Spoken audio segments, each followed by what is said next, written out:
What's going on, ladies and gentlemen? Welcome to a late night edition of Not a Pookie podcast right here on the Black Non-Democrat YouTube channel. And I will be uploading this video onto the Rumble channel as well. And if you guys don't have a Rumble account, please make sure that you go over to Rumble. The link is down in the description box where I upload videos daily. If I'm not doing it daily, I'm doing it more than you get it on YouTube, because at the end of the day, you have to wait for monetization because YouTube don't want people speaking the truth on their liberal platform.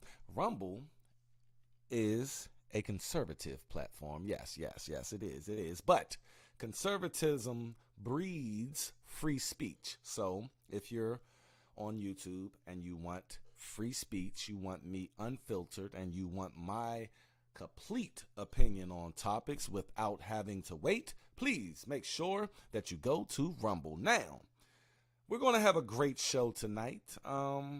People have been asking me to do this video, and I said, I got to go live on this because it's so many layers to this. It's so many questions. It's so many answers. So I just can't put it in an 8-minute video. I need to, spread my wings a little bit on this particular case. And what case are we talking about? We're talking about the Somalian woman who got hit with a brick because she apparently was, or allegedly, was asking, or the guy was asking for her number, and she said no, and he just decided to hit her with a brick. That was the story. We don't actually have footage of this. Let me see how I sound here on YouTube. I hope I ain't muted. Actually have footage of this.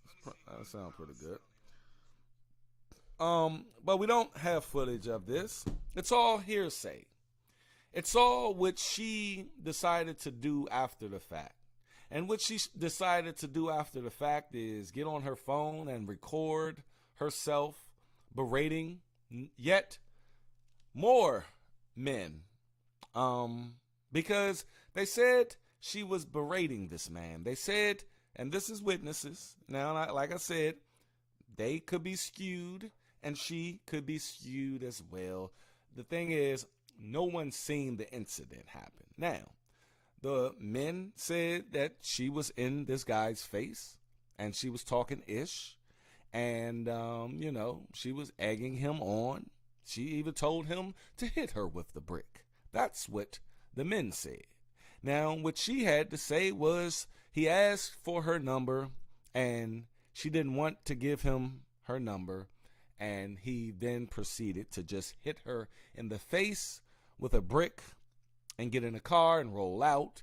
And these men, they allowed, that's a strong word. They allowed that to happen. The men didn't help her. That's what she said. Now, what you guys are going to see is something that she actually did that we did see. And that is when she went and recorded herself. Now, the reason I would sway on side of the men's account of this is basically because of what I seen on the camera. When she went on the camera and said, these dudes out here ain't protect me. These dudes just let it happen. That guy just hit me with a brick.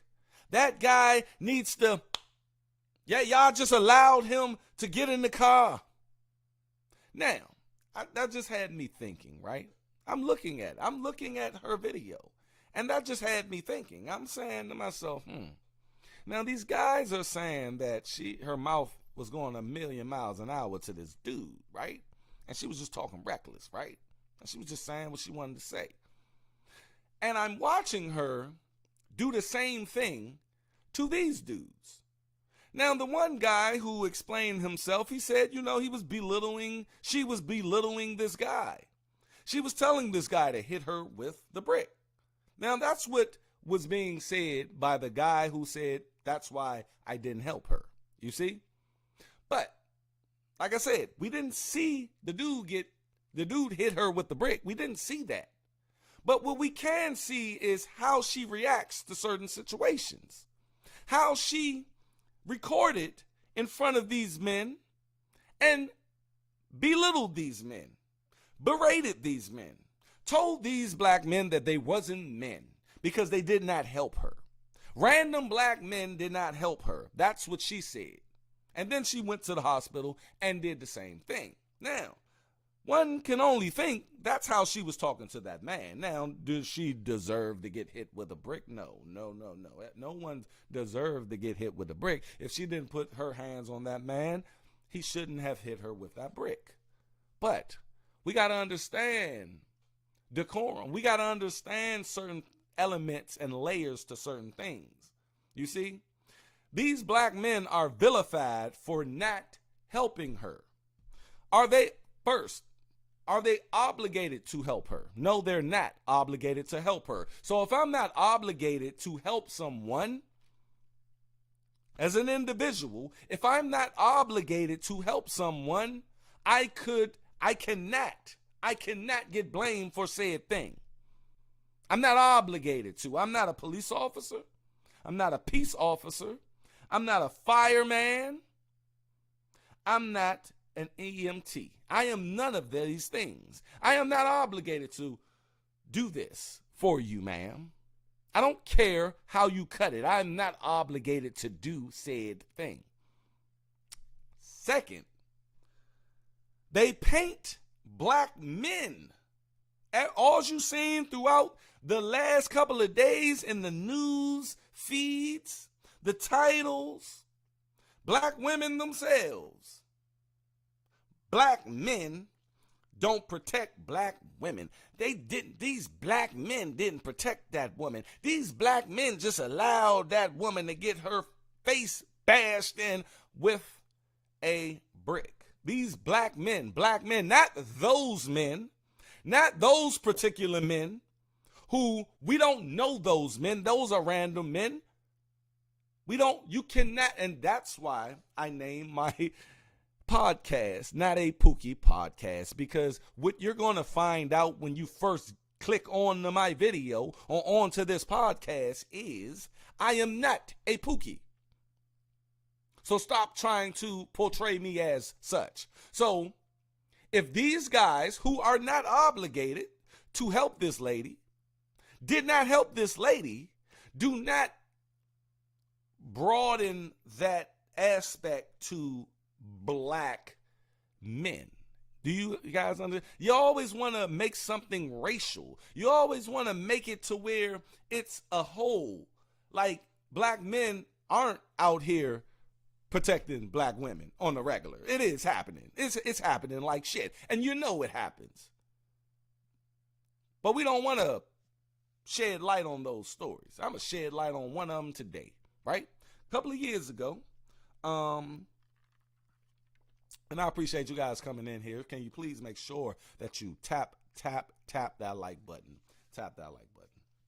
I'm gonna start it off like this with this video. A couple of years ago, this black man witnessed a black woman getting into the altercation with a white man, and this is what happened. Let's take a look at it. Sitting there, posted up in my taxi, waiting for a fare, and I see this guy arguing with this pregnant woman over a parking space. Derek Brown is talking about this confrontation between a pregnant mom and this man that happened in the Leesburg Walmart parking lot. It looked like it was escalating. Felicia Russell told police she was teaching her 15-year-old daughter how to drive. They were backing out of a parking space when the guy you see here pulled up behind her and began honking his horn repeatedly. When she confronted the guy, that's when all of this happened. Brown didn't know the woman, but knew he needed to do something. She's almost 8 months pregnant, 2 kids in the car. You know, I got daughters. I'm not going to stand by and see nothing happen to no pregnant woman like that. While trying to resolve the argument, Brown says the other guy started yelling at him. She said, F you. I said, F you. Brown pulled out his gun, but eventually he put it back in the holster. I put the gun back because I saw he was a punk. Anybody that's attacking a pregnant woman is a punk. in my eye. Brown says the guy punched him, and then he punched the guy back. A short time later, police showed up and talked to everyone involved, and no one decided to press charges. Brown says he believes the guy learned a very important lesson that day. You look for trouble, sometime you find it. And that right there, you know, that's a good Samaritan thing to do. But it's not a black man. I don't think he looked at it as, I'm a black man, I have to protect this black woman. You see, black women want to racialize this thing to the point where it makes a black man, any black man, look bad. You see, the thing is, people, you have good Samaritans and you have people who just don't want to get involved. And I can understand the people who don't want to get involved. You see, let me tell you guys something. I work for a company in the transportation field.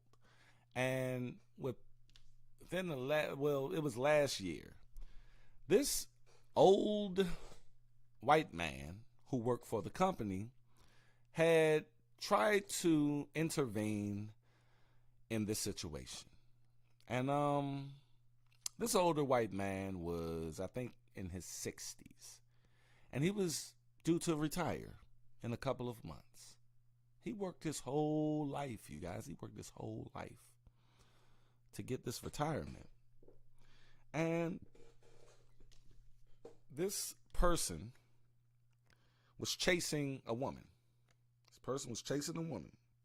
And when he came through, this older man that I just told you is about to retire, who's in his 60s, interjected himself into that situation. And that man got shot in the head. That man got shot in the head. He died. Okay? We get email, of his heroic, actions. And everybody's praising him. Oh, that was great what Tom did, right? And then we got another email. After all of the, praising that he's a hero and everything, blah, blah, blah. We got another email. And that email was from the general manager. And the general manager said,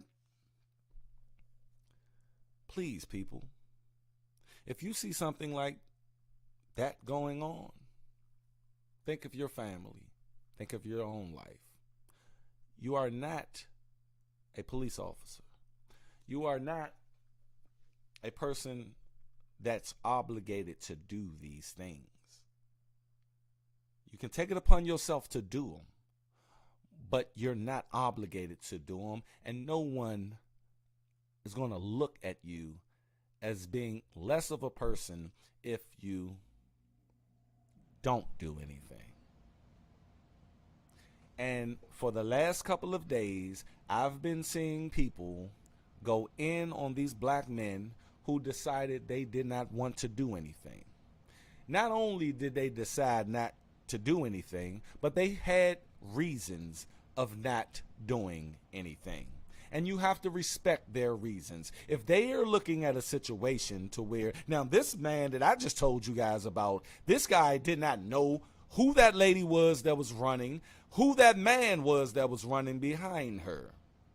He just peeped the situation and he decided to interject, and he got shot and died. These men had time to analyze what's going on. Why would I put myself in a position to where I can possibly die when this woman is antagonizing that guy to hit her? Talking down on that guy, berating that guy, and belittling that guy. Why should I intervene on her actions? Every action comes with a reaction, people. Get your feelings out of it. You got to look at it for what it is.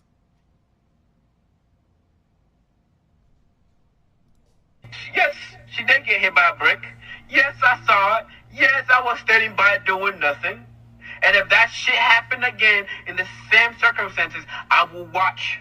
Because she's not as innocent as she portrays herself to be. She was taunting the guy. She was calling him all type of names. She was degrading him to a point where he resulted in picking up a brick and hitting him. I don't condone that type of behavior, but once again, she's not as innocent as she portrays herself to be. I literally, I remember a while back, she's posting videos going around in public, literally smacking old white people in the face. For what? And now you get hit by a brick, and now you want to cry wolf? And I don't care. You wanted trouble, you got trouble. That's why I'll still buy and watch. So don't, oh man, that whole situation got me upset. Yeah, she get. And the thing is, if that was a man and another man, and that man was talking ish, well, we would have said he fucked around and found out.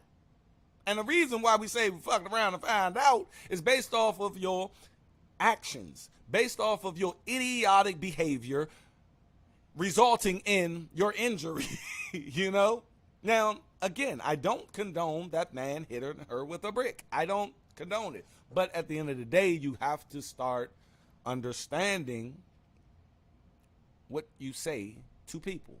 Now, we're going to look at my girl. I forgot her name. Let's see.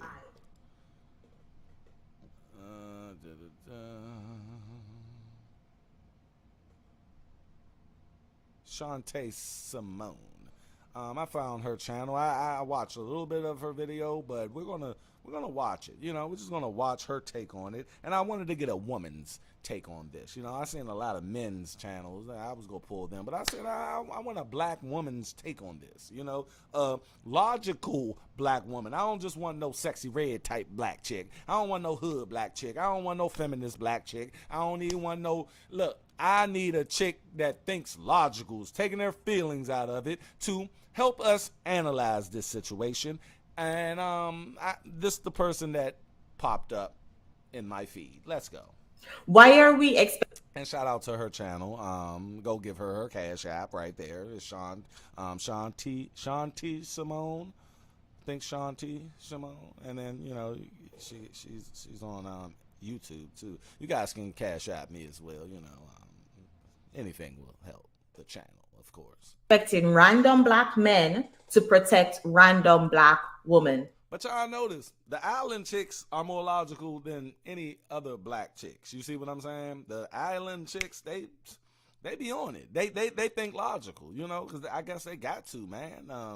They over there and they dealing with some crazy shit. So, and plus they had fathers, you know, they had fathers over there. The fathers raised them children. And if we're going to hold up that argument, what are random black women doing for random black men? It burns! It burns! Let us talk about it, y'all. Hit the like button as y'all come in. So please, yes. Y'all hit her like button and go hit my like button. Please hit my like button. Just tap the like button. If you don't want to, you know, donate to the channel, you can donate with a like, baby. Let's go. I came across this video. Everybody's been talking about it. I'm pretty sure you guys have seen it already too. Woman hospitalized after being hit with a brick by a man. She refused to give her number. Y'all, let us take a listen to this video. Yo, this man just hit me in my face with a brick, and all these black men just watch, and they don't give a. Yeah. Y'all see how she went straight to racial, making this racial? She said, I just got hit in the face with a brick. And all of these black men didn't help. If you guys want to come up here and talk, give your opinion on the situation, I'll put the link in the comments here, the chat. You can just hit that link and I'll let you in and talk. I don't like to hog the microphone, but yeah. This man hit me, grabbed a rock, and it hit me in my face because I would have given him my number. And all y'all just watch. What do you want to do? What do you want to do? What do y'all do? I want y'all to be a man. I want y'all to be a man. Do something. Y'all gonna let a man hit me in my face? Oh, yo, this. Y'all, okay, so let's discuss. Before she go, that's what I was saying earlier. You're berate. Okay, if you just got hit with a fucking brick in your face, like that's what just happened because you was talking shit to black men. So brick hits face, you decide to get on your phone and proceed to talk shit to black men. I'm surprised she didn't get hit with a couple of more bricks. Now, like I said, I don't condone it, but I'm surprised she didn't get hit with a couple of more motherfucking bricks because she's sitting up there telling black men what they should and should not do. Matter of fact, just telling men what they should and should not do based upon your behavior, though. Damn. It, right? Without addressing this situation by the only information we have, it seems as though this woman is surrounded by a few men. And according to her, she asked someone asked her for her number, pardon me, and he hit her in the face with a brick when she said no. I'm surrounded by a group of men. None of these men did anything. That is just, is it possible? Yes, people. But is it probable? No. Like, it just sounds like, it seems like something in the middle is missing. Hey, baby, can I get your number? No. Brick to face. Come on, man. I just wish somebody was recording this so we could just analyze this. Hey, shorty, can I get your number? No, that's all right. Brick the face. Hey, sweetheart, can I get your number? Nah, I'm good. Brick the face. It's hard for me to believe that story is accurate. I swear I did not see this video past her showing the video. I did not hear that. That's exactly what I'm saying. Like, it just doesn't seem like you have a middle. Oh, if you have a beginning of a story, you have a middle of a story, and you have an end of the story. Now, between that can be, just fodder. But you at least give me that middle. Give me that second act. She gave me the first act and then the last act, the third act. I'm like, where is this at? Where we at here? Are you ain't, man. Again, if she did not hit that man physically, he shouldn't have hit her with a brick. But what was this? I need to know what was going on in the interim. Like, shorty, can I get your number? Nah, I'm good. You can't get my number. Brick the face? Nah, it was something else between there. It's hard for me to believe that the picture she's trying to paint, the victim card that she is trying to uphold, is accurate. But let's just say that is what happened. Let's go. If this happens, call 911, ma'am. If this happens, call your husband, call your father. But to expect random black men to do what? Jump in and start fighting the man, risk their life over someone they don't know. As I said, they could be doing it out of the kindness of their heart. Yeah, they could have jumped in and protect out of the kindness of their heart, but they're not obligated to. Thank you. What was I've been saying the whole show? And like I said, I have not seen this lady's commentary on this. It's just common sense. At the end of the day, you do not just demand someone because they're black to help you. You see what I'm saying? They're not obligated to help you. I'm not obligated to help you. I'm not a law enforcement person. I don't know. I have family. I come on. Like I told you guys, I at my job, that old guy, he was months off of retirement. And if you guys are in here, please make sure you hit that like button. See you coming in.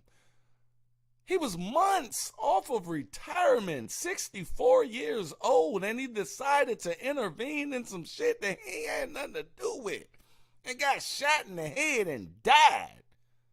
He worked his whole life for that moment right there. That was the end of his life, man. And he was not obligated to do that. No one would have looked at him as being a less of a person if he didn't jump in. But these black men are looked at as being less of a person for not wanting to help a woman who not only talked shit to that man, but you tell me that I'm a black man and I supposed to. I'm not a man. Y'all not men. And then proceed to still talk to these men in a degrading manner after you get hit with a brick. Go call the police. That's what you need to do. And how you know that these men didn't, it's ridiculous to just paint these men out to just be villains based upon your actions that led to your face getting hit with brick. People who are obligated to protect us are our family, or daddy, or cousin, or brother, or husbands, or 911. Thank you. Now let's paint a scenario where these random men did jump in and try to fight the guy who hit her in the face with a brick. And then the guy, if he's crazy enough to hit you in the face with a brick over your number, what else is he crazy enough to do? Like shit. You don't know you don't know these men's level of fighting. You don't know, like, what am I supposed to do? For real. Like what you want me to do? Yeah, he just hit you in the face with a fucking whole brick. Oh, so we just supposed to jump him, and guess what's going to happen? Guess what's going to happen? I'm going to tell you right now. I don't know if she's going to say it. I'm going to tell you right now. These guys jump that man. Police come. Who getting locked up? All men are getting locked up. The dude who hit with the brick and the guys who hit the guy who hit her with the brick. Now they gotta be processed because of this lady that they don't fucking know. That is obviously she already have that mindset in her mind about black men. Because it's like she went on her phone to prove what she always thought. It's like she got on her phone to prove what she always thought. Yeah, see? They don't protect black women. So you want random black men to risk their life when 911 is so accessible. All you got to do is press the side button 5 times. Facts. Remove yourself from the situation. Facts. There's so many other things that could have been done. But no, we want to run around and say things like black men don't protect. She said, be a man. Be a man and protect. No, be a man and mind your business. There's so many incidents where men risk their life. They lose their life over protecting random women who they don't own no loyalty to. I just said that about I guess you call it a coworker. I don't know the guy, but he worked for the company, and he lost his life, y'all. That guy's dead. Black men do not owe us loyalty. Strangers don't own strangers' loyalty. Let us get that in our head. We love to play the victim card without realizing that these strangers don't owe us no loyalty. And then we claim that, well, other communities do it. Men of other communities protect their women, and we fail to realize that women of other communities are obedient. Woo! Women of other communities are submissive, but here black women. No. I didn't know she was going to go there. I didn't know we was going to go there tonight, baby. I just put out a video basically talking about how black women just don't. Matter of fact, let's go ahead and view that video real quick. Ooh, I did not know we was gonna go there, but we gonna go there. I'm glad I picked this lady to do that with. Let's look at something real quick.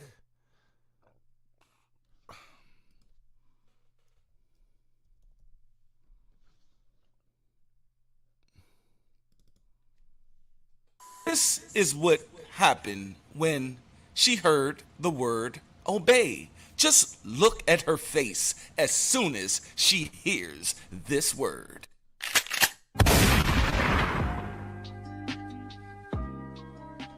What's going on, ladies and gentlemen? I want to ask you guys a question, mainly women, all right? I want to know, how do you guys feel about obeying your husband? When you hear that word, what do you think about? Because most women think that it's lord over you, basically treat you like a slave, or he's the caveman and you go do this and you go pick up that trash and you go fix my dinner.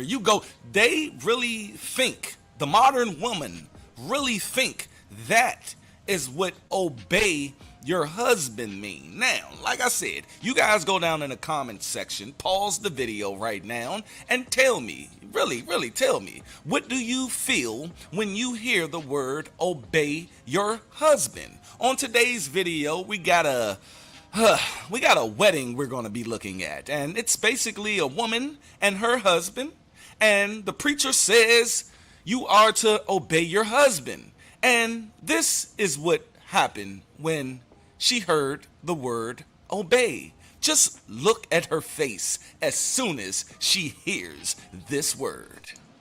Back on promising she will obey her husband during their wedding vows.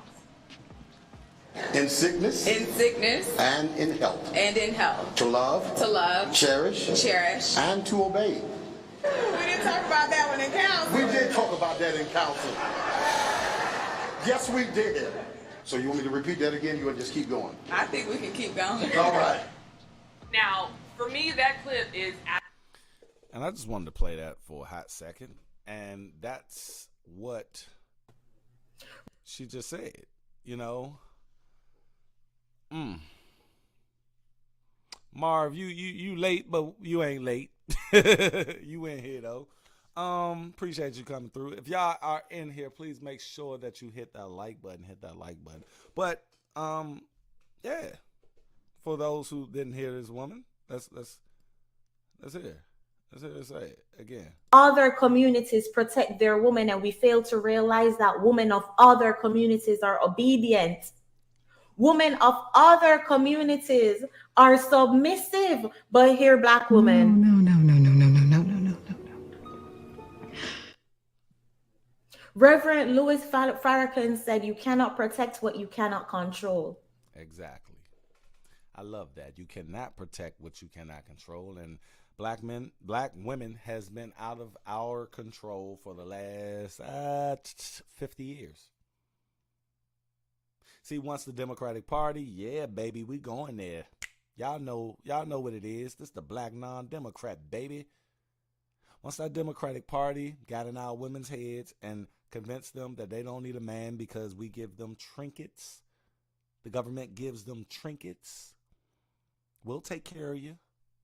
We'll be that white daddy to you. Our control is gone. So at the end of the day, yes, why should these black men? Let's just make it racial, because everyone wants to make it racial. Let's go. Why should these black men protect her? Because you don't protect us. You shit on us on a daily basis.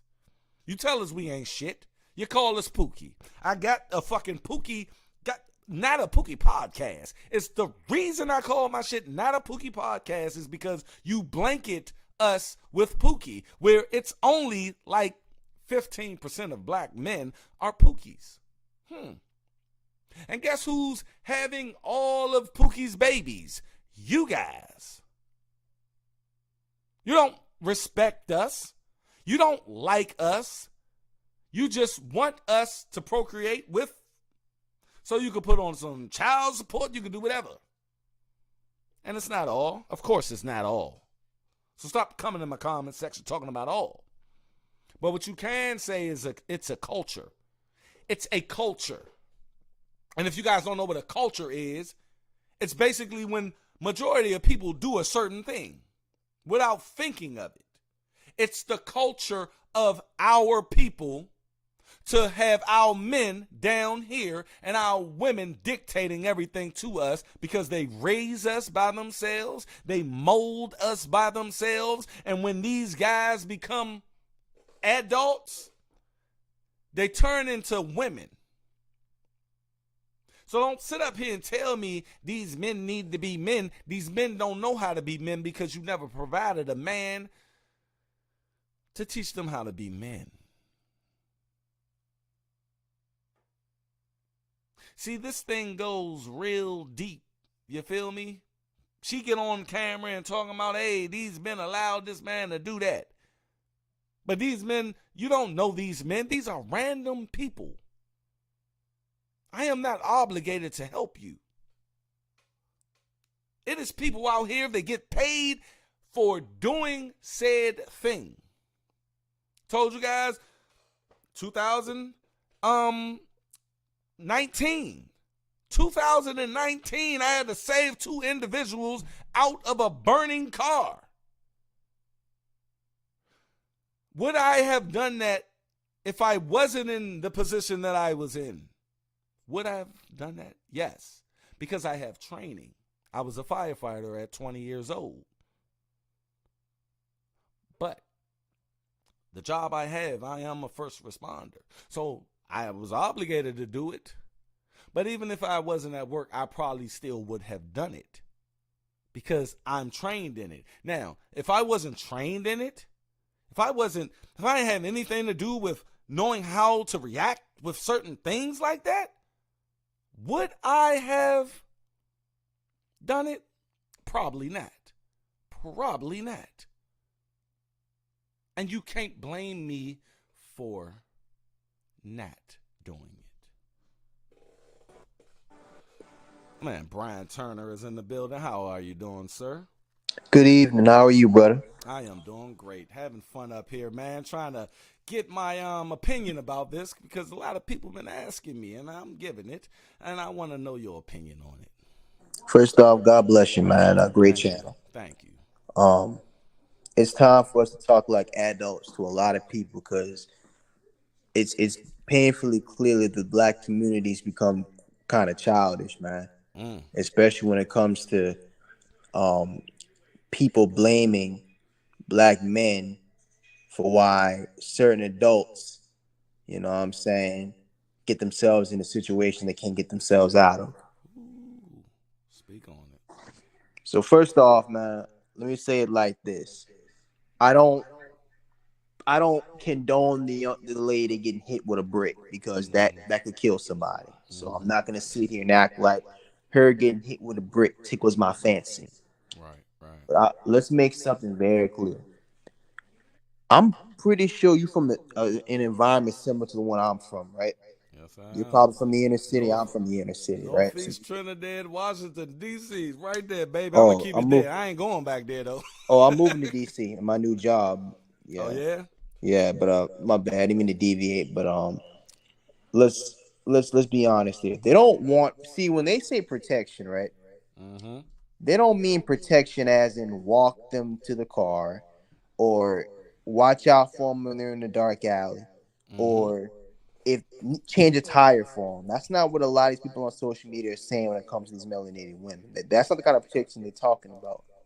When they say protection, these women want a free pass to be violent in public or get into altercations with their spouse. And they want somebody to play crash dummy. That's what they mean by protection. They want you to be a simp, basically. They want you, exactly. They want you to sacrifice your life for their inability to pick partners that aren't violent. And I don't mean to just generalize, but let's generalize, man. We have acculturated in the black community of not dating people that are good for us. We like too many people in the black community purposely date negative, dangerous people because it's exciting. And what's going on is this lady, who should go on her Instagram, let's just keep it a buck. She thinks she a gangster. She thinks she's a street dude. She thinks, bro, okay, let's just keep it a buck. Keep it a buck. They don't baby. fear black men like you think they do. Yep. They just don't like it when people treat them the same way they treat others. Yep. And you go on Instagram, okay, I don't know the lady personally, but what do they say? First impressions, right? Mm-hmm. Her Instagram, like I said, what do they say in the hood? Do your homework, right? Mm-hmm. I did my homework. I just researched the young lady. I'm not saying she's a bad person, but her Instagram don't scream wallflower. Her Instagram screams, you tell me something I don't like, I'm going to put it on your ass. Exactly. That's what her Instagram screams. And the video of her slapping that dude who, I mean, bro. I didn't even see that. Tell me about that. There's a video on her Instagram of before the dude hit her with a brick, she slapped him. Wow. Slapped the piss out of him. Like so the same guy that we're talking about right now, she put her hands on him? Yes. Whoa. Wow. It's all over social media. You can go on any channel. And like I said, it takes somebody who, what's going on is a lot of these women, God bless their souls, man, but they're using their own bad life experiences to be illogical. This woman she wasn't randomly attacked. She hit somebody, and unfortunately, that dude wasn't playing with her. Don't get me wrong. What he did was wrong. Now, granted, let me backtrack. She slapped the dude. It's not clear if that's the same guy who hit her with a brick, but it is. Okay. He is wearing the same outfit, and not just that. All throughout, and then there was a guy in a wheelchair. I don't know if she's a blogger or what, because these people are weird nowadays. She probably is. That's how these things go viral. Because every time I do a video, and I'm thinking it's real, I'll do it, and then somebody come in the comment section and say, "Bro, that's a comedian." And my response is always like this: okay, that's cool. The Willie Lynch letter was fake, but those things actually happen in the letter. Like those things actually happen in slavery. So it's not something that he got kicked off, but it's not something that that's just made up. It's not made up just because something is a parody of something or they making it a skit doesn't mean it doesn't exist when we see it happen in real time in our lives and we see things happen. So that's my only defense when it comes to these skits or whatever. It's because these people have platforms and they go around doing crazy things, but they do crazy things to real people. Like I did hear this woman went around slapping people. So you get to go around slapping people. Let me get this right. You get to go around slapping people, but once a brick hits your face, all black men need to, acquiesce to you. You see? And help you out. And my man Brian was right. The thing is, it's not that black men are just walking past you getting robbed or our word. You're creating your own misfortune. You're creating these things through your behavior and expecting black men to just swoop in at any time. And you will still probably go online and talk shit about us. Woo.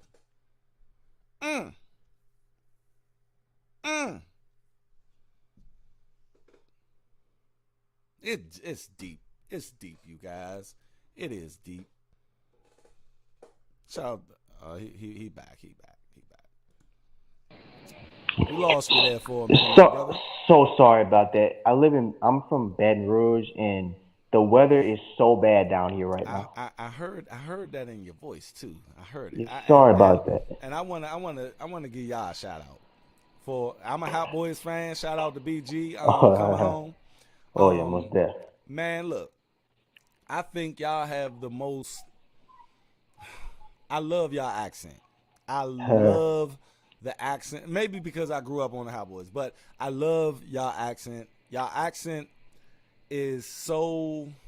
If I can describe it, it's like it's welcoming. It's welcoming. Like it's not hard like a ATL accent. It's not. Like, y'all got that, hey, what's up, baby? You know what I mean? Like, it's very welcoming, and I love that accent. I just wanted to put that out there. But for sure. So when you hear about certain things that black women say about black men, and I want to get your opinion on this as a whole, because when we talk about black women, we literally say the type of black women we're talking about while we're saying it, right? We'll say black women who do this, right? And then they'll come to us and be like, you saying it like it's all of us. I never said all, you brought up all. But when they talk about us, and that's why I had to name my podcast Not a Pookie Podcast, but when they talk about us, they actually make it seem as if it's all. Why do you think they go at us like that? It makes it easier for them to make bad decisions in dating and not get held accountable. As I mentioned before, I'm from the New Orleans area, but I grew up in Baton Rouge. So I'm from the environment where I grew up in the heart of the black community. It becomes a lot easier for you not to be a very good for example, when you're playing sports and your quarterback's bad and your stats aren't very good and you're a wide receiver, it's easy to say why you're not a 1,000-yard receiver because my quarterback ain't very good. And these women, what they do is they can say, well, I don't got to be a great woman. I ain't got to be submissive or traditional because my man isn't a good man.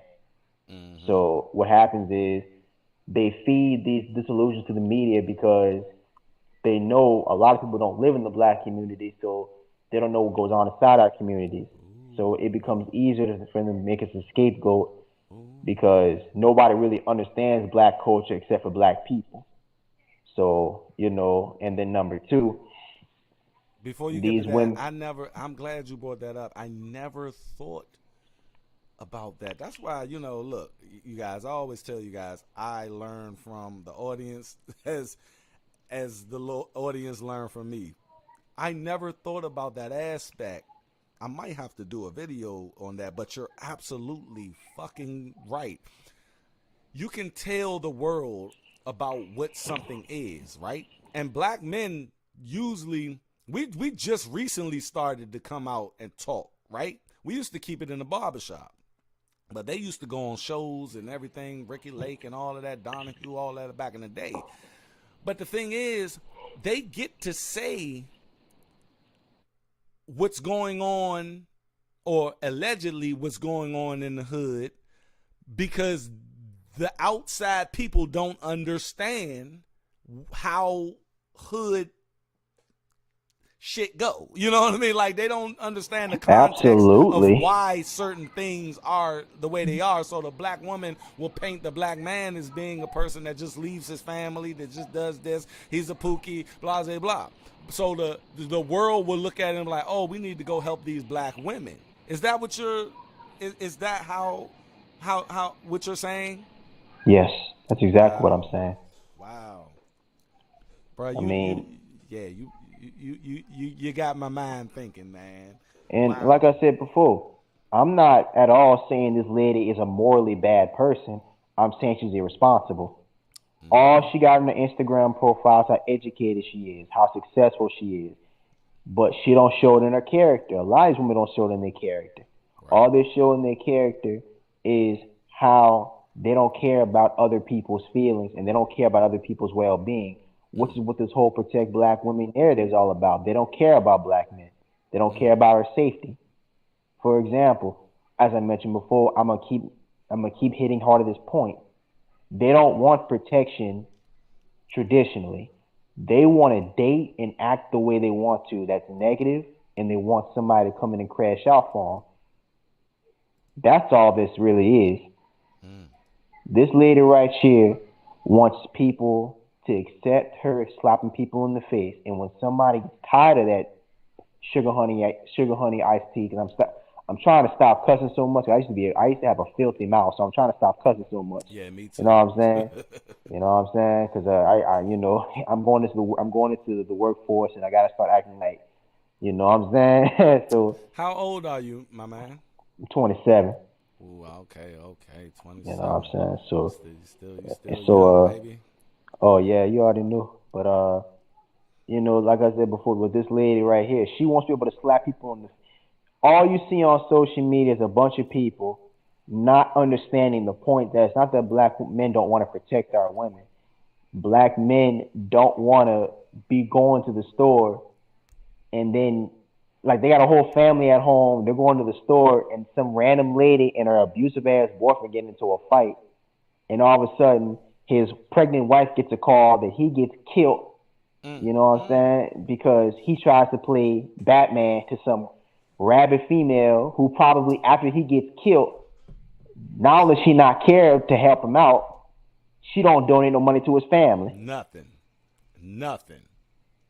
Go along with her life and just be like, wow, yeah.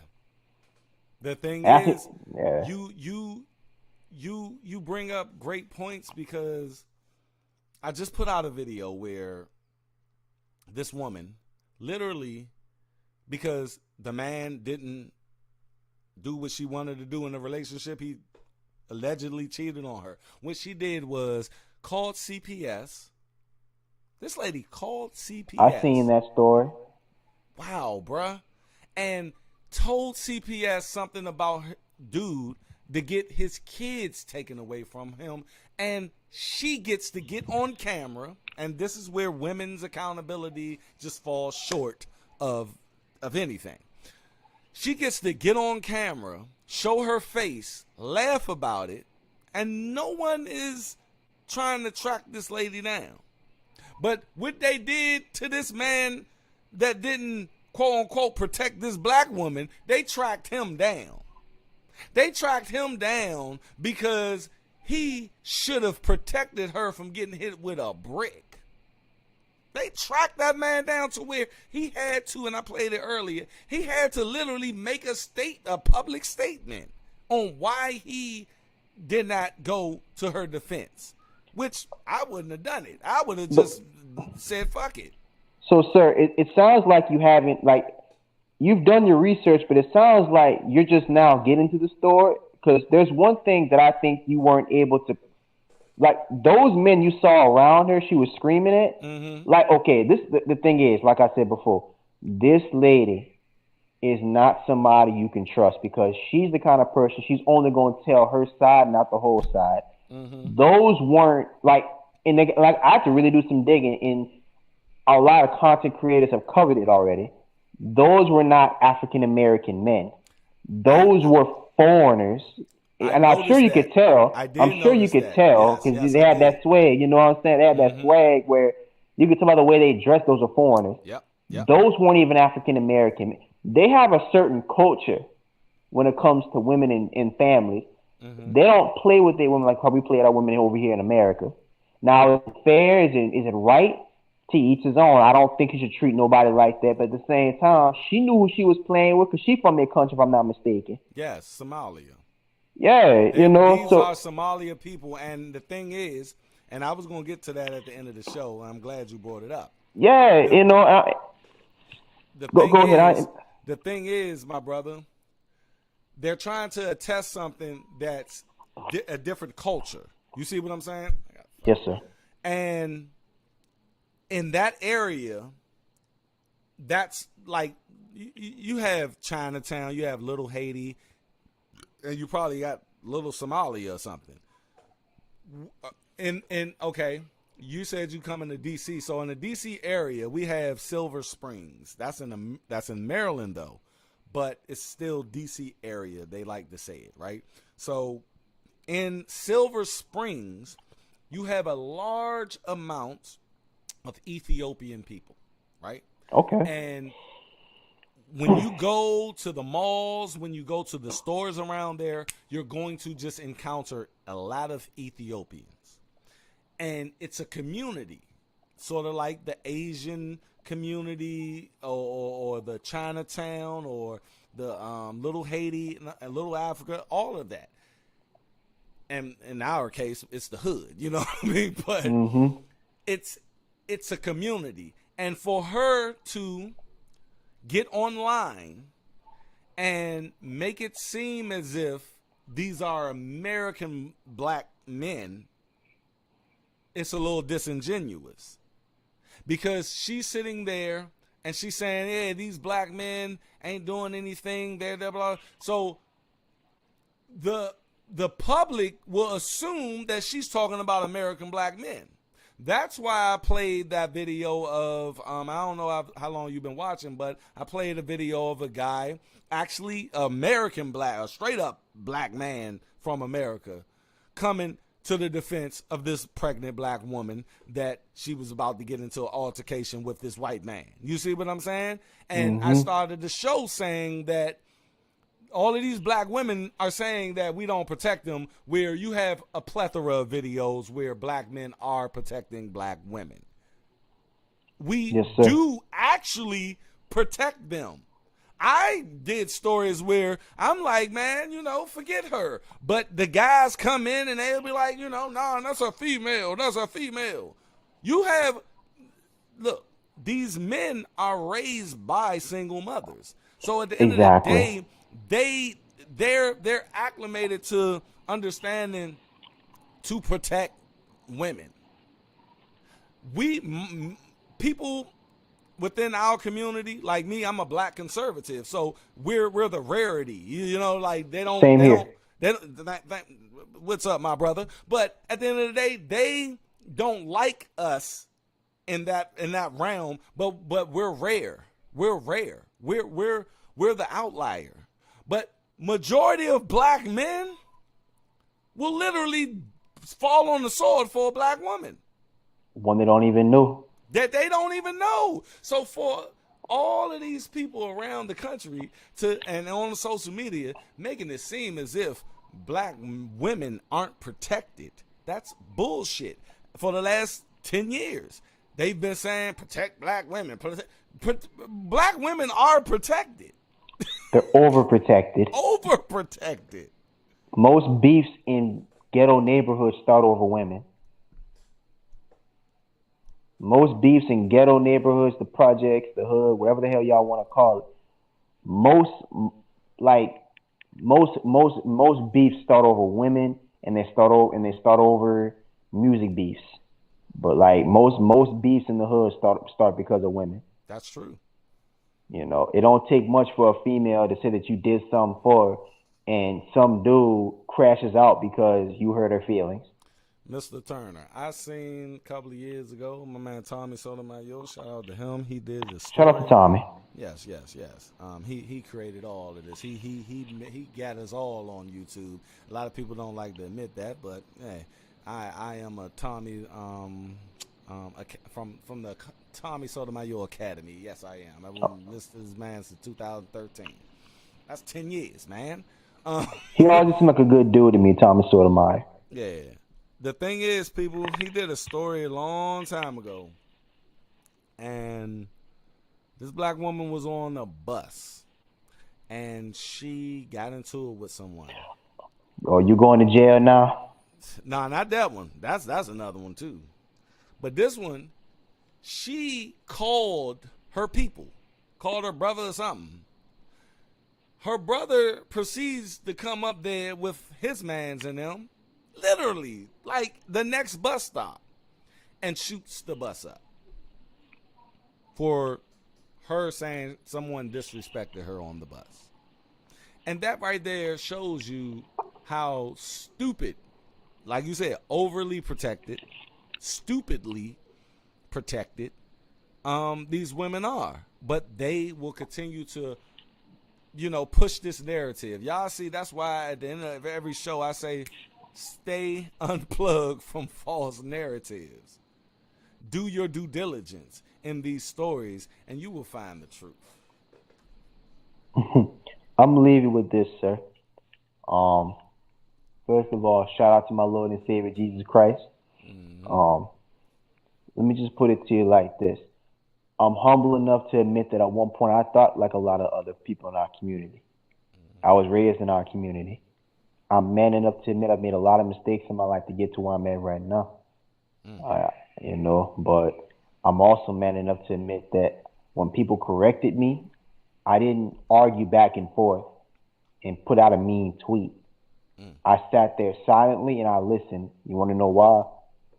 because I don't know everything, and I simply want my goal in this life is to become the kind of man that when I have children, I can teach them.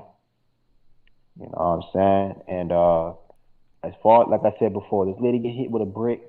I don't condone violence on anybody, but all you see on social media is people trying to paint black men out to be these brutes who don't even see their own women as people, when that couldn't be any further from the truth. I just pray Christ that these same women who think it's okay to get in ghetto situations and put people's lives at risk, I just pray God never happens to their sons. Yes. But you have a great night. You know, I'll be moving out to D. You know what I'm saying, and I look forward to getting back on your podcast, telling you all about my time in DC, man. But God bless you. I appreciate you, man. And when you come to DC, it is gentrified now. It's a little safer. But at the end of the day, man, you do what you need to do, my young brother. And that's what I'm here for. I'm about to be 40 next year. And I'm trying to, just build a platform to where men like yourself can come, give their opinions, and I just showcase them. And we help each other. I appreciate you, my brother. You too. All right, you have a nice night. Come on. That's what's up. That's what's up. That is what's up. Y'all know I'm going to pull that and make it its own video. That's what I'm here for. I'm here for black men. I'm here for men. I'm here for women. I'm here for the community. I'm here for the culture, people. That's what I'm here for.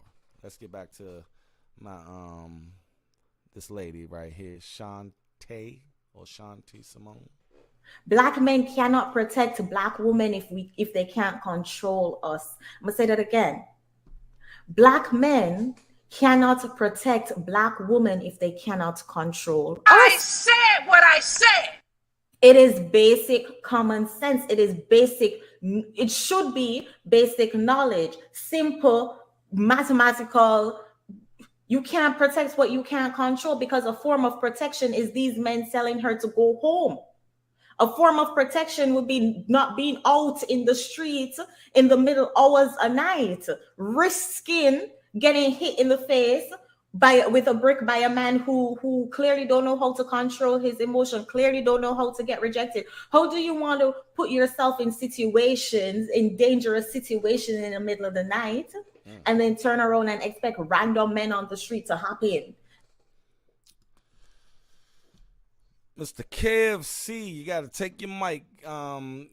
Take yourself off mute, my brother. Take yourself off mute. There we go. I appreciate that $5 as well, man. No donation. I appreciate that. What do you have to say about this situation, my brother?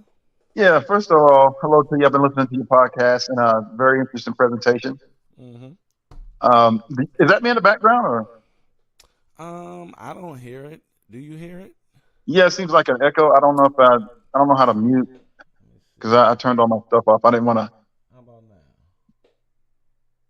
I didn't want to, have you get an echo or anything. I don't have an echo though. And okay, no problem. No problem. Yeah, so is this the same KFC from when we did a whole 20 minutes? Yeah, absolutely. When we were talking about the single mother situation, yeah. What's up, my brother? How are you? Yeah, it's been a little bit. I've been watching you. I just hadn't come up lately. I know you've been doing your streams. I've been watching your videos. I obviously I watch you in the background and just kind of, I make sure I give you a like. That's all I can ask for. And if I catch you when you're live, I make sure I present you with financial, support, because I want to make sure, that you guys that are talking about the topics that are important and necessary. You guys need to get your financial support. You need to be supported. Just even with likes, those are free. I appreciate it. And the thing about it is, it's not so much that we should agree with everything that people are saying, but I mean, what I find, especially with this situation as it relates to, I guess they're calling it Brickgate, or brick to the face. Calling it Brickgate. Yeah, if you look up hashtag Brickgate, it pops up. If you look up brick to the face, it pops up. So, or brick, or some people even calling it, and you know, they got adding a little humor to it, calling it brick therapy. Um, I might yeah, gotta change my title. yeah. So Or put there's the a few ways. hashtag Brickgate on there. Okay. Yeah, there's a few ways it's being referenced. But what I find is that men and women are thinking differently about this. It's very interesting because and your last guest talked about it. Chantel, the lady you actually have who's giving commentary on the video, Shantae Simone, she's Yeah. talking about it in a way that men think about protection. Right. Men are more preventive versus reactive, meaning that we like to keep you out of trouble. Mm-hmm. We want to keep you away from bad areas. We want to keep anybody from getting harmed. So when she's talking about you can't, you know, that's why she invoked the Honorable Louis Farrakhan, because his thing is you can't protect what you can't control, which he's right. The thing is that control comes with your cooperation, and that's where women get messed up. They hear words like control, like, oh, you just want to tell me what to do. You just want to control me. You just want to, direct me, and I don't have any say in how things go. No, we're doing it. The control comes with your cooperation. It's voluntary. Yep. And the issue that where this is being framed incorrectly is that you don't have to do anything that a man tells you to do or asks you to do or wants you to do. My thing is just don't ask any men for anything. If you want to run around, do what you want to do, behave any way you want to behave, act in the way you want to act, good, bad, or indifferent, no problem. Just don't ask for anything. And the problem is that when you look at this has been about a week and a half on this now. And it's making women look very entitled. Yep. Entitled, selfish, and to the extent that basically if something pops off and I'm in trouble as a woman, and this is how they're thinking, is that basically I need you to jump in front of that baseball bat. I need you to jump in front of that bullet. You better not hesitate. You better not ask any questions. I don't even want you to take a second to assess the situation. I just want you to put your life on the line for me. I want you to risk serious injury. And if you wind up in the hospital losing your life, that's not my problem. That's your problem, because you as a man, you're supposed to protect. And that's how they're framing this, and that's incorrect. You see what I'm saying? And they want us to be mindless ants, just going along with the queen ant tell us to do.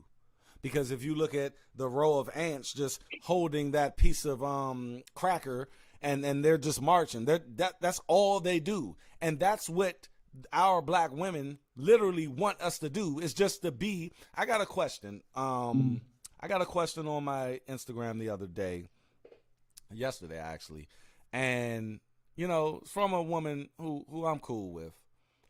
But she asked me, why are men calling Russell Wilson a simp? I said, do you really want to know the answer though? And she said, yeah. I said, look, Russell Wilson married and had a baby with a woman that had a baby with Future, who had multiple baby mamas. He's a hood dude. She likes hood dudes. And men understand that women ain't just going to stop liking that hood dude. You see what I'm saying? That just didn't happen. And then on top of that, number two, but not limited to, you sit up here and have music where you're a feminist and you say fuck men, and you can be independent, but you're married to this great guy. Russell Wilson is a great guy. He don't deserve to be looked at like that. But that's why people are looking at him as a simp. See, the thing is, women want you to acquiesce to what they're doing. They create the situation, like Brian Turner said. You want me to protect you when you create a situation to where you can possibly get fucked up. But you want me to jump in like Batman to possibly die, and then when I die, you will get another dude to do the same thing. So the YouTubers that's saying, oh, no, we ain't about to have that. That right there is just ridiculous. Now we're getting looked at as misogynistic. We're getting looked at as, oh, you just don't want to protect black women. It ain't about protecting black women. It's critiquing black women and telling black women to stop putting themselves in positions to where they can get a brick to the fucking face. I digress. Yeah, no, you're absolutely right. And again, I am of the mindset, I'm not going to tell you what to do, where to go, how to do it, and who to do it with, or when to do it, or wherever. That's your choice. But but the additional part of that is, don't ask me for anything. Mm-hmm. And that's not what they're getting. It's like, again, what are you willing to give in exchange for this quote unquote protection that you're demanding? And understand, they're not asking, it's a demand, by the way. Mm-hmm. Yep. Because and understand now, let's just take this woman who just get hit with the brick to the face. Look, if you didn't know anything about her social media, her antics, her behavior, let's just dismiss all of that. Mm-hmm. And look at what the response was initially. One of the first things she did after getting hit with this brick was go live, and instead of actually recording the man who assaulted her, she went and recorded a whole bunch of other dudes that were standing around. You're literally right there. The incident just happened. Instead of actually working on punishing the guy, getting some kind of video, evidence, something to that effect, your response is, why aren't you guys running around doing something for me? And chastising a bunch of men that you don't even know, who had no idea what happened, who had no idea what was going on. The context of anything or nothing. Well, the other part of it too is, where's the police report? Where's the cameras? Where's the video? Where's the imagery from that? Where's the description? Who's this guy? What does he look like? They can't even find this woman for interviews right now. We're almost, a week and a half past this situation, and nobody knows in it. We know more about the woman who got hit than the person who actually hit her. Woo. Exactly. We don't even know who this guy is, but we know these black men. Oh, we got to put these black men out there, though. Why didn't these black men do it? You know, like, I listened to the Breakfast Club. Like, come on. Like, the thing is, black men have just been getting the short end of the stick. And it's not saying people, I'm not saying that it isn't just some fucked up black men out there. But like my man KFC says, the thing is, you should get the same energy that black men get. Sort of like how I always say, you know, if a woman can have a baby and give it to the fire station or the hospital and walk away, just walk away scot-free. It's a law, say no questions asked. She don't have to pay for that baby none of her life. She can have another baby and do the same thing. She can have endless babies and just give them away and not be financially responsible for said baby. But a man can have one damn baby that he made a mistake on that he did not want.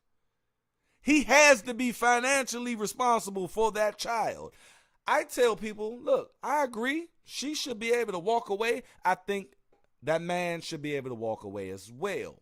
You see? But we don't hold women accountable. And that's where this whole situation boils down to, Kev. We don't hold women accountable. I had a conversation with a friend of mine earlier where I had to break down to her, look, it ain't that, you know, the woman was a victim. It's just they're more focused on these men around her than focused on what actually happened. These men around her ain't got nothing to do with what actually happened. You see what I mean? Yeah, absolutely. And oh, by the way, if a man wants to help you, if you're in danger, that's his decision. He doesn't have to do anything. Decision alone. That's what. Because he has to consider. I said we're not obligated to do anything. Yeah, he has to consider the risk to himself and the risk to his life, and he also has the right to question how that situation developed, and assess it and determine whether or not he wants to insert himself. Mm-hmm. And I'm gonna tell you something. I've seen a lot of podcasts, a lot of TikTok live streams, a lot of responses to this, whatever, and I'm just kind of flipping through them, and the word coward comes up a lot. Wow. Yep. The word, well, those guys are cowards. So you got to recognize the shaming tactic when you hear it. Yep. So when women say stuff like, "Well, you're a coward," or "You're not a real man," that's essentially a shaming tactic. And the whole point of them saying that is to get you to respond on their behalf in a way that dismisses your safety, dismisses your life, dismisses your best interest. It's basically, in order for me to prove myself to this woman that I'm not a coward, I better jump in front of this bullet. You don't have to prove anything to any woman. Be a dead hero. Yeah, you don't have to prove anything to anyone. And understand, these same women who have this demand and expectation, they're not going to volunteer their husbands, their fathers, their brothers, or their uncles or male family members. Now, I have men in my family, son, and all this other stuff, and I'm like, look, if you defend your mother, your sister, women that you love in your family, that's going to mean something to them. If you go outside of that and you defend a random woman and you lose your life, it may or may not mean something, but you have to assess whether or not you want to get involved. Everything initially is about the self-preservation of the individual and you actually what's important to you in your life and whether or not you're willing to risk injury or death. I don't know. People have this thing where, you just got to, risk injury. You got to risk losing your life. It's almost as if people don't understand how significant it is to recuperate from an injury. You could be out for a year and a half, depending on the extent of the injuries that you suffer while you're actually trying to be out, while you're out here trying to be Batman. And my job may not pay me for being out. See, people don't absolutely understand these layers. And I want to get your take on why do you think, we all know, but I just want to get your take on it. Do you see how they always make it a racial thing? Like, it had nothing to do with race. It had to do with a situation. And the first thing this lady says when she get on her live is, these black men didn't protect me. Yeah, well, that's interesting because no other race of man was protecting her either. She's not condemning them.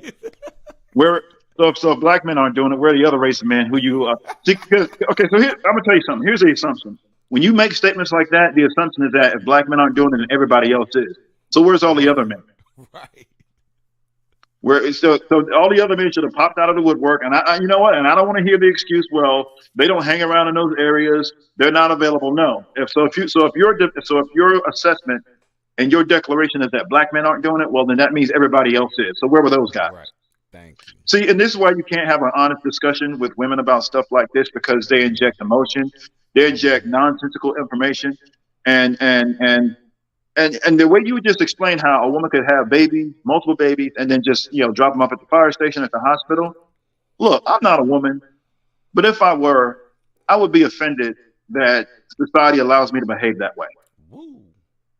I would be offended that society has so little confidence in me as a woman and my ability and my decision making that, y'all are just too stupid to be able to make intelligent decisions. So if you have a baby and you can't take care of the kid, we're going to cover down for you. We're going to make sure there's government assistance available. And if that doesn't work and you're still stressed out, just give the baby up and pass it on to somebody else. We're not going to even hold you responsible. And they call them heroes. You don't even have to raise your own kid. And that's call them brave. Yeah. and I don't know why women are not offended by that. Look, I had a conversation with a friend of mine, and me and her, I'm gonna get on the show one day. She's shy, but I'm gonna get on the show. And she have great points sometimes. But the thing is, I tell her, I was like, look, the thing is, you gotta understand, a woman could, like I said, take that baby and just because she want to go live her best life, she can just go take that baby and put that baby blah blah blah. But a man can't do that. Do you understand?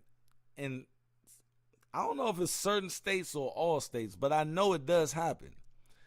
A woman that is a teacher who takes advantage of a 14, 15, 16-year-old boy and he gets her pregnant.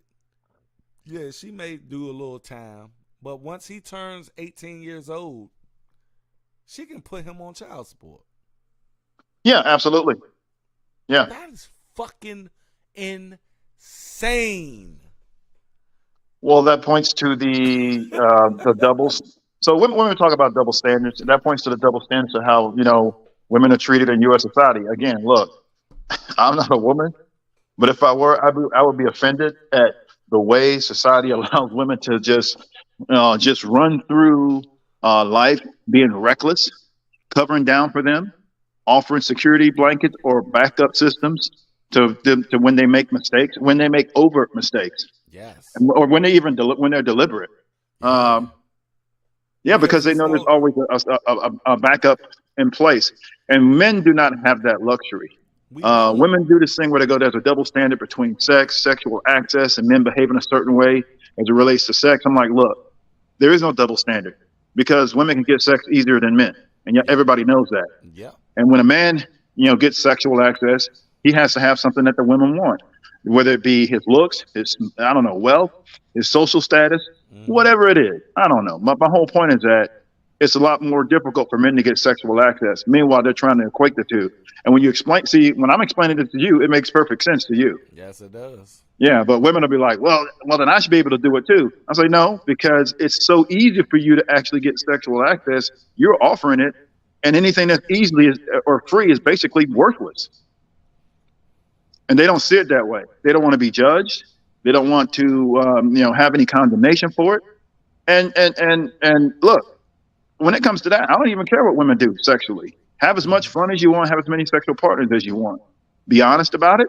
If you're asked, most men aren't going to ask you anyway. Right. But the other part of it too is if they know about it and you're known to be a promiscuous woman, then you're going to be judged for that, and you need to deal with the outcomes and consequences. And they don't want that. They don't want consequences anywhere.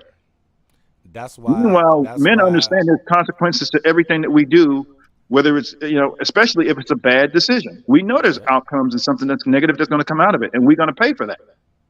That's why I tell my daughters, I have nothing but daughters. I have a 20-year-old, well, she's about to be 20, a 14-year-old, and a 9-year-old. And I tell them the consequences of your actions, it will determine how your life is. Period. And I beat that into their head to the point where they my oldest, since she was because I met her mother, my wife, at when she was 3. So from 3 to now 19, she's been inundated with consequences for your actions. You see what I'm saying? And my other daughters as well. But this one, she got it first. So at the end of the day, she understands these things, man. I try to tell people that it's not simply, a man being a man. He has to be taught to be a man. And if he has no example of being a man based upon the woman not providing that, he's going to fuck you without a condom. But you have to be there as the barrier of said vagina. You have to control this access to it.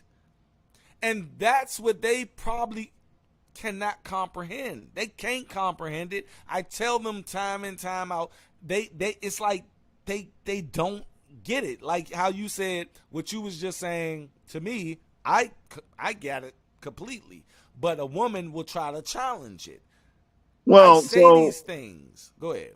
Yeah. So look, the reason they need to challenge it is that they have to remove any responsibility from themselves. You every now and then you catch a woman in a rare moment of honesty. Yep. And they will actually say, look, we know what's going on. We know what it is we're doing as women, but you know what? We don't want to admit that we made the wrong decision with the wrong guy. Yep. We don't want to admit that we, went out of our way to find a dude who wasn't worth who didn't want marriage, who didn't want to be a husband.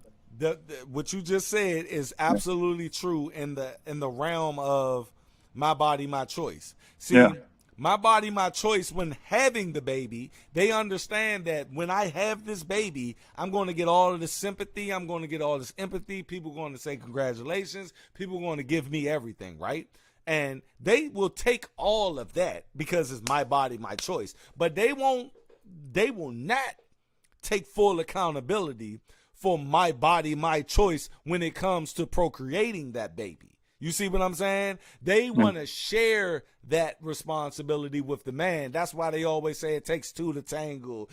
I couldn't make a baby by myself. But no, you decided who you wanted to lay down with, and you decided who you wanted to have a baby for. So therefore, your body on who you lay down with and your choice on who you literally have a baby for. So my body, my choice sounds more relevant to when you have sex with that man and decide to have his baby.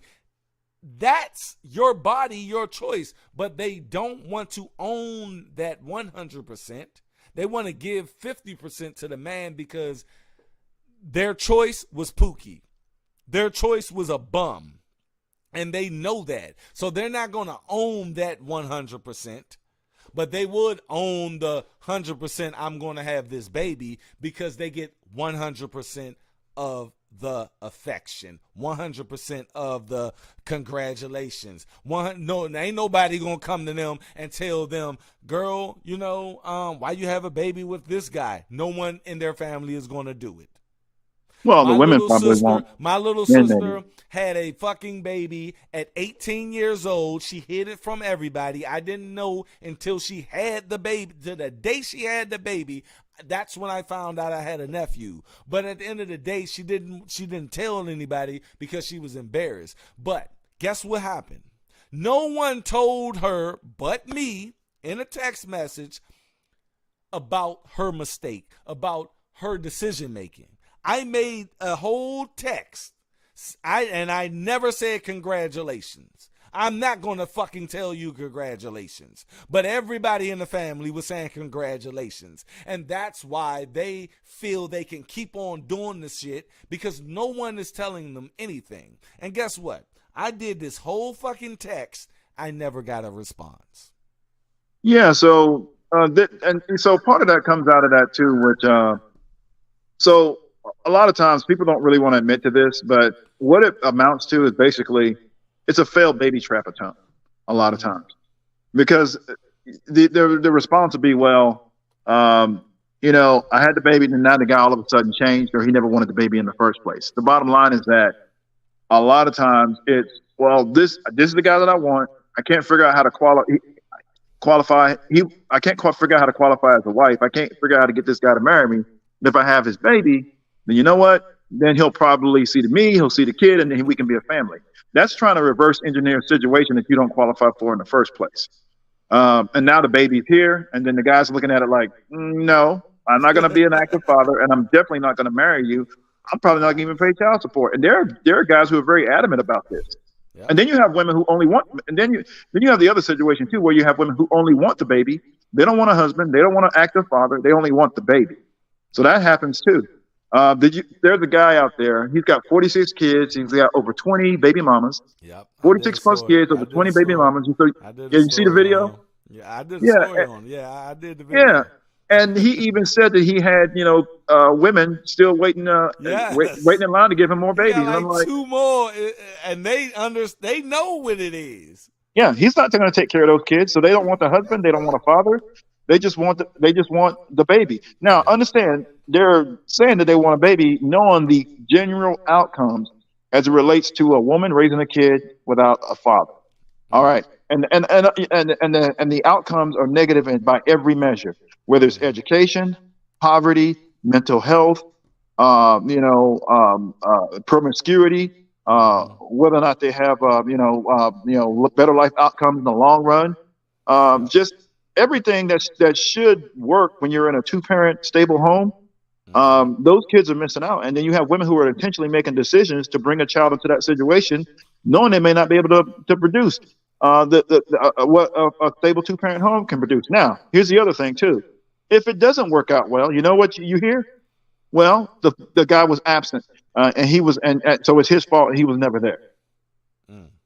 No, but by default, because you're the parent in charge, you're the parent who's actually responsible for all of that. Yeah. If it's good, if they turn out to be, I don't know, Kevin Durant or LeBron James, right? then they're like they're sitting there getting all the credit. But if the whole thing fails and they fall flat on their face and the kid turns out to be a dud and ends up in prison, hey, well, his father wasn't involved.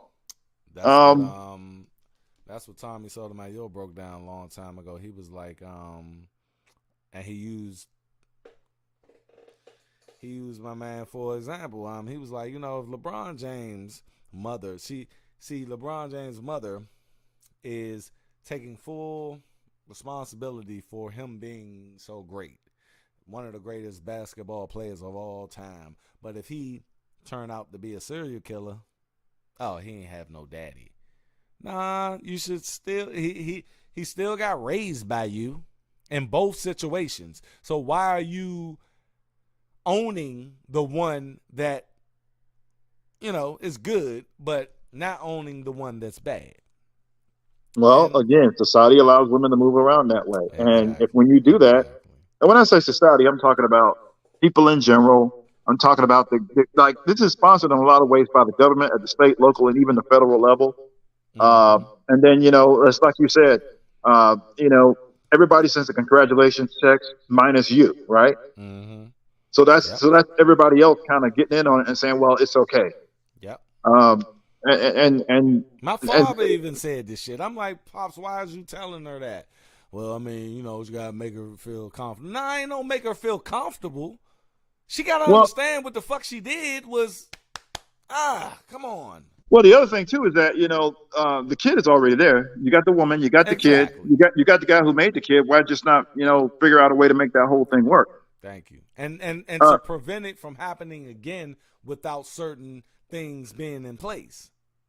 Yeah, and I'll say something else too. So when you have that gap as it relates to, because women do this thing, it's really from the women. When somebody, and there's a few men who do it too. Well, what you need to do, y'all got to be mentoring these kids who don't have fathers, who don't have men in their lives. I'm like, no, slow down. They do have father. The guy who made that kid. That's the guy who needs to be doing the father work. That's the guy you need to. You already picked him. The baby's already here. You chose the guy, so that's the guy who needs to do the job. Don't try to put it on somebody else. We have a situation now where, so this is a conversation at the national level. I know you've seen it on Fox News, right? Every now and then they throw it out on CNN. And they even talk about it during the presidential campaign. So they've already started a presidential campaign, at least on the Republican side. So you've heard all of this rhetoric about it. And they always frame it in a way that essentially blames men and eliminates any responsibility from the women. Right. And I don't like that because it's a dishonest way to frame the topic. It's a dishonest way to frame the discussion.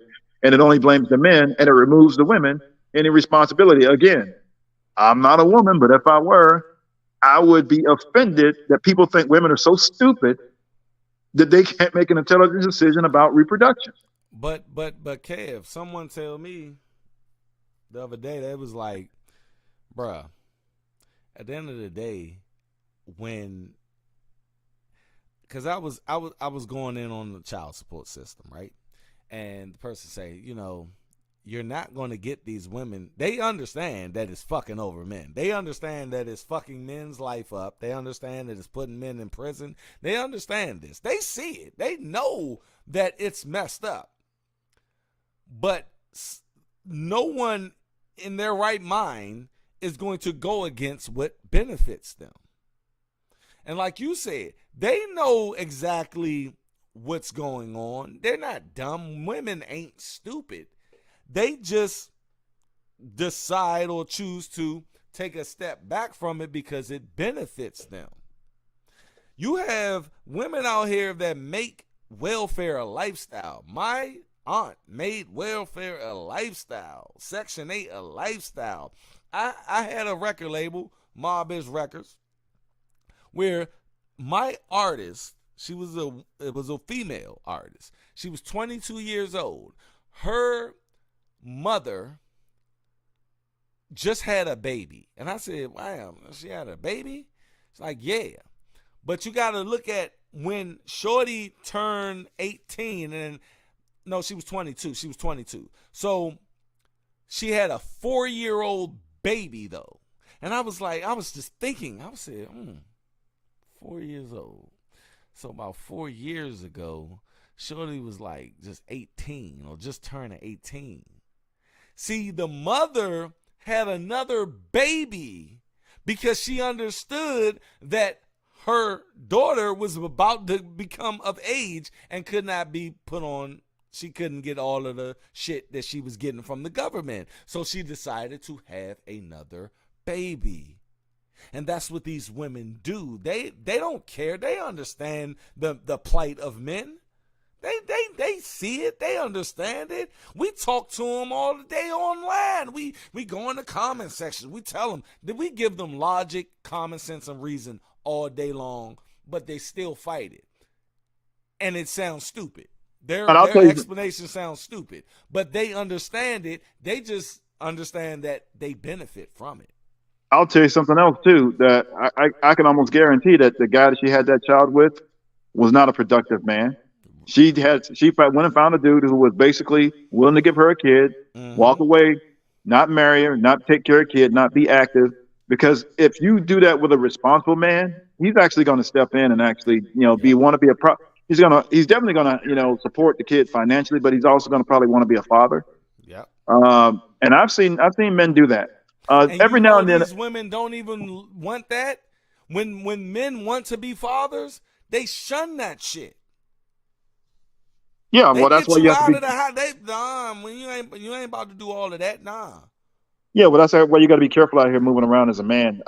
Yes, because if you're responsible in any way, you're gonna have. Not only are you going to do that, you're gonna want to do it, and you're gonna be forced to do it anyway. And then now she's kind of got you in this catch-22, because now you're dealing with a woman who, you weren't going to marry, but now you got this kid, and she's probably gonna make your life a little bit miserable. But that child support is definitely going to happen, and you're definitely going to pay that. And every now and then you do catch a guy out here who's doing well for himself. He gets caught slipping. That's what I call it. He gets caught slipping. But primarily speaking, the overwhelming majority of black men, especially men in general, but black men particularly, do not get caught out here with a bunch of kids all over the place. Yeah. That's the one narrative that has to die about black men, is that black men have babies all over the place. If you talk to a woman about it, they would swear to you that 90% of black men are just making kids everywhere, and that's just not the truth. That's actually true. That's actually true what you're saying. But the thing is, majority of black women are having babies with like 10 to 15. Oh, yeah, it's about 10% of the men. It's about 10%. And the stats are there, but they will try to argue the stats and everything, and it's a back and forth thing to where the Democratic Party loves that, on how we are so divided and all of that shit. And I what I try to do on this channel is just try to to get people to understand what's being delved our way, why black men and black women fucking hate each other. It seems like we just hate each other, and it seems like we can never get on the right accord. It's always a puppet master doing this shit. The thing is, we have to understand the puppet master. Yeah, go ahead. Yeah, the black male female gender divide is not by accident; it's by design. Yes. Yeah. The whole point is to make sure that look. If we don't have strong black families, you don't have a strong black community. Yeah. And it's almost as if we have a society that actually supports that. And it's funny because when you talk because you'll listen to somebody make comment, and especially these political commentators, they always start talking about, they'll talk about, well, what needs to happen in these families is you got to get fathers in the home, you got to make strong families, but then you have a system that has done everything they can to actually break that up while sitting here talking about it and criticizing it. Yes. And acting as if there's not anything, behind it. And by the way, now you have to understand that the women participate. They voluntarily participate. When you're making a baby with a dude who doesn't want to marry you, who's not going to marry you, who doesn't want to be a father, you're making an intentional decision to bring a child into the world without the benefit of two parents. That's what you're doing. Yep. You're making that decision, and when it happens at a 70% plus rate, it's very intentional. Right now, we're sitting in a situation where 61% of black women have children, and out of that 61%, 56% of them never been married and have no husbands. So that's a terrible statistic. And then when you tell women about that, they will either deny it, get upset about it, and then start invoking, well, the man did this or the man did that or whatever. And then we know that it's only a small percent of men. We're at a point now where actually half siblings are actually getting together, and some of them are getting married and actually producing children. That's already happening, by the way. I personally was so when I was at the Sergeant Major Academy, I actually ran into a woman. We were talking about, I grew up in foster care and all this other stuff, and we started talking about family. And I don't know how we got to that part of it, but she said that she was out one day, young teenager, doing whatever she was doing. Some guy comes up to her, thinks she's pretty, and he wants to, take her out. He asks her out on a date, wants to get her phone number and all this other stuff. Within about an hour and a half, they realized they both had the same father. Damn. Wow. Yeah, because she told me that her father had at least 12 kids that they knew about, and others that they maybe didn't know about. I have done videos where YouTube wouldn't monetize me on it, but they're still there where I said, look, the women have babies with multiple men in the same neighborhood, and these kids go to school with the same kids. That's their brothers and sisters, and when they get of age around 14, 15, they start fucking, and then that's when they have babies with their brothers and sisters. Yeah. Well, that situation's already happened. There's a black couple where that already happened. They've already been married. It happens a lot. Yeah. That's why you have mentally, high functional, mentally challenged black people. Yeah. So the DNA line is the DNA is too close. If you look at Baltimore women and men, you will see it. I'm sorry, you will see that. You will see. Well, that's the importance of having a father in your life and being raised by two parents, so you know where all your kids are and what they're doing. Exactly. But yeah, we saw this coming, and when you have this conversation, that's why I say a lot of women are dishonest about it. They don't want to admit on their side that that's where the issue is, because then they have to admit that they're doing this intentionally. They're actually going out of their way to find men who don't want to be husbands or fathers, who don't want to take care of these kids. And then when it gets overwhelming, now it's all of a sudden, hey, I literally was listening to a live stream. All I had to do was listen for about 10 minutes. And so I'm like, okay, here we go with the village concept. What about the community? The kids are here now. What are we going to do? What do you mean what we're going to do? What you need to do is go get the baby daddy. Like shit, yeah. Well, that's the answer. And I even said that in the comments a couple of times. And, people were like, what? I'm like, yeah, the guy who made that kid is the guy who needs to raise that kid. Go get him to do it. Yep. Don't try to put it on anybody else. Don't try to put it on the community. Don't try to, find any male mentors. See, a male mentor is secondary and tertiary, right? The father is the primary.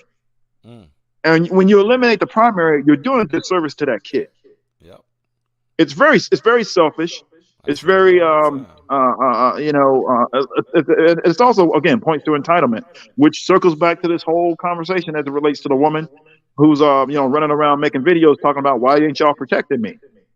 I don't know. Again, I'm gonna just completely dismiss what happened before she went live and started yelling at those men. I don't care what happened, but my whole thing is, when you ask for help from men you don't know, there's essentially a way to do it.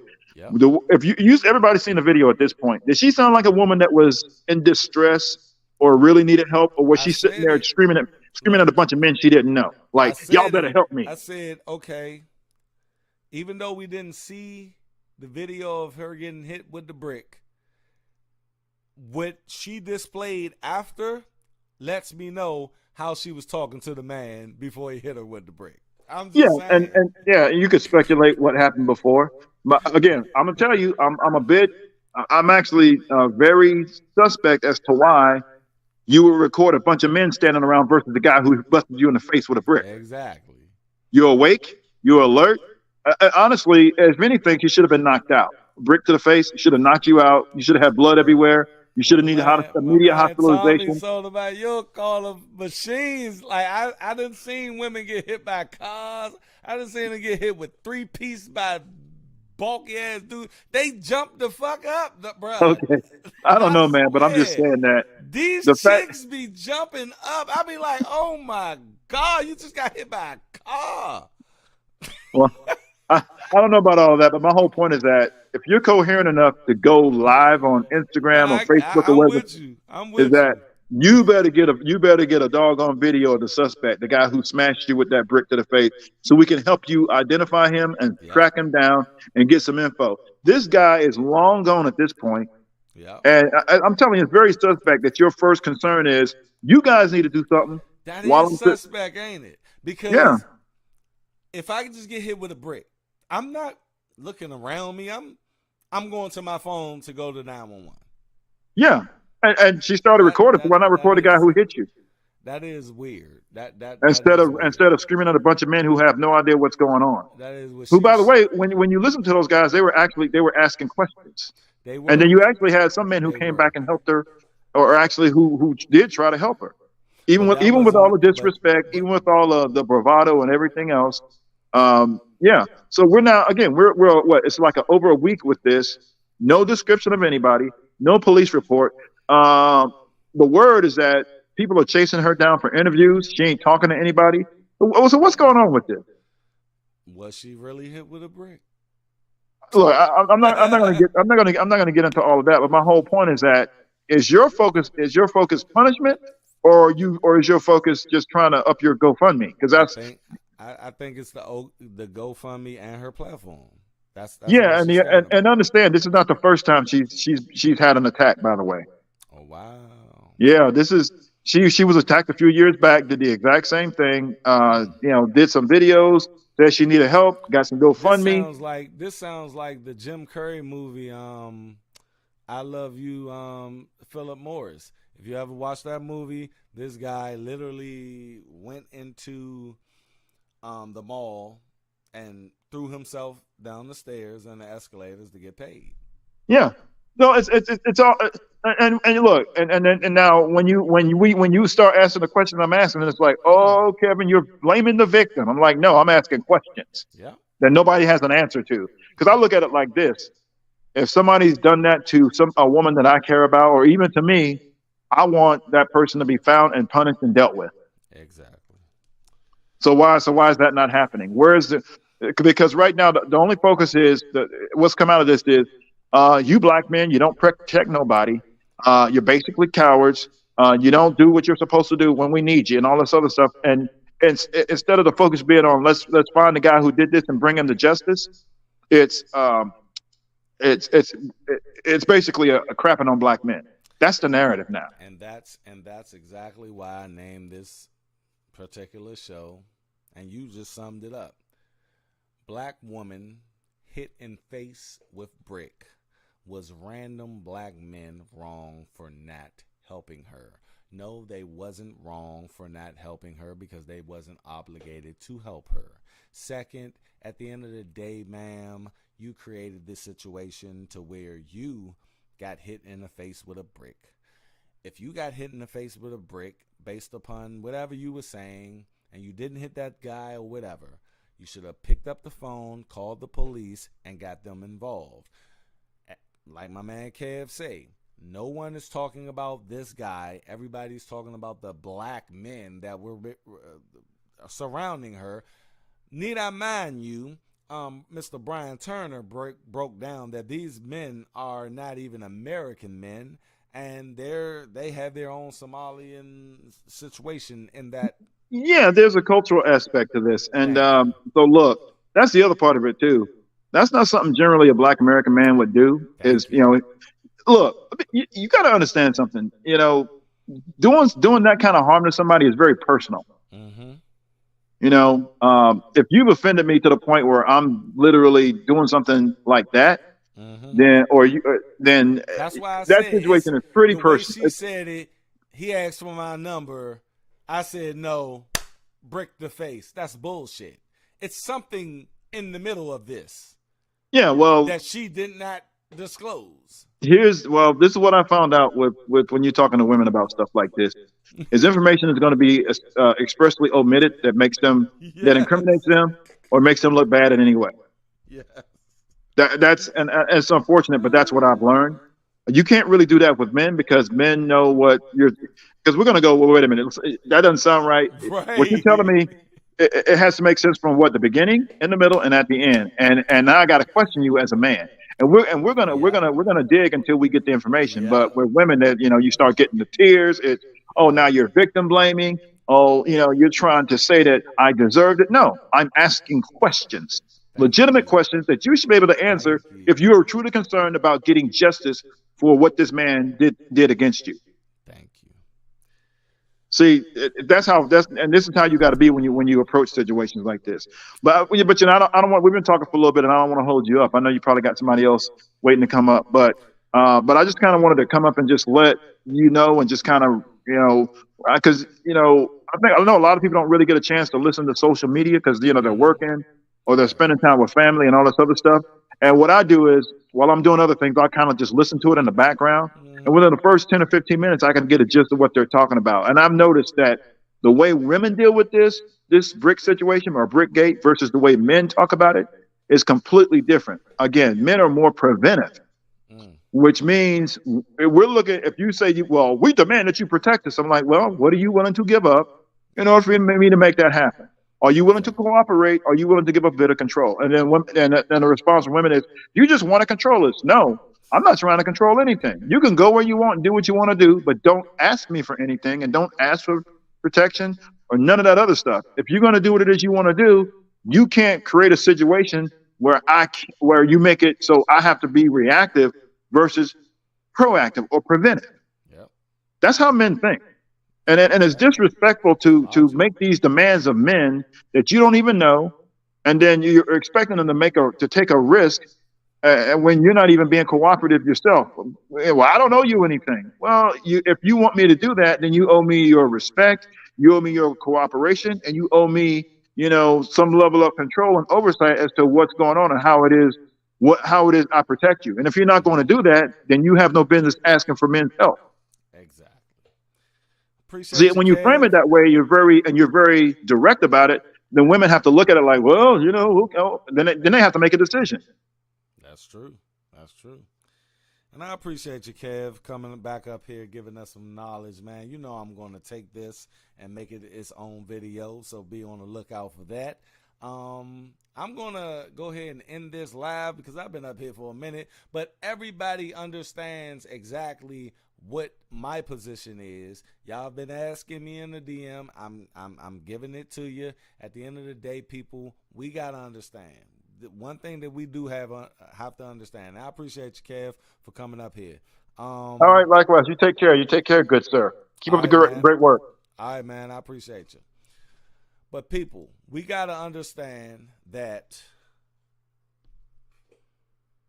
as black men, we are, and masculine black men, we are here to protect our women. That's what men are here for. But when you create certain situations to where you're baiting me into protecting you, that is wrong. That is wrong, and that will not be tolerated from me or any other man, masculine man that understands how to protect women. At the end of the day, you're not going to, create something to where I'm going to just keep on jumping in. You're going to get me killed, shorty. You're going to get me killed. And then you won't have nobody to protect you. You feel me? So I hope y'all can understand where I was coming from, Kev was coming from, my man Brian Turner was coming from, and all the people in the comment section was coming from. We're just trying to give an understanding of what we're going through as black men and black women. Let's be more cohesive. Black women needs to start submitting to their black men, and then that's when we will prosper. That's all I got for you guys on tonight's show. We had a great show, had a great turnout. If you're in here on the playback, please make sure you hit that like button. If you're in here right now and you haven't hit that like button, hit that like button so this video can get shared amongst YouTube and the algorithm can bless us. But at the end of the day, I appreciate y'all. Y'all stay unplugged from false narratives. I will catch you on the next video down the road, baby. Let's go.